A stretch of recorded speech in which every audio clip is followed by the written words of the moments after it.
இப்போ நம்ம வந்திருக்கிற இடம் பார்த்தீங்கன்னா ஊட்டியில் 9th மைல் அப்படின்ற ஒரு ஷூட்டிங் பாயிண்ட். அதிக திரைப்பட பாடல்கள்லாம் இந்த இடத்துல தான் எடுத்திருக்காங்க. பாருங்க, குறிப்பாக சொல்லணும்னா அண்ணாமலை படத்தில் வந்த வந்தேன்டா பால்காரன் அந்த மாதிரி பாட்டுங்க எல்லாமே வந்து இந்த இடத்துல தான் ஷூட் பண்ணியிருக்காங்க. ரொம்ப ஒரு அற்புதமான ஒரு இடம் இது. ஊட்டிலேயே வந்து ஃபோட்டோ ஷூட்டுக்கு ரொம்ப ஒரு அருமையான இடம் இது. கிளைமேட்டும் நல்லா இருக்கு. மழை வர மாதிரி இருக்கு, ஆனால் மழை இல்லை, வெயில் காயுது பாருங்க. ஓகே,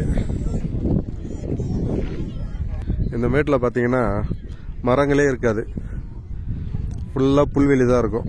இன்னும் மழை பெஞ்சு புல் வளர்ந்துருந்தா இன்னும் சூப்பராக இருக்கும்.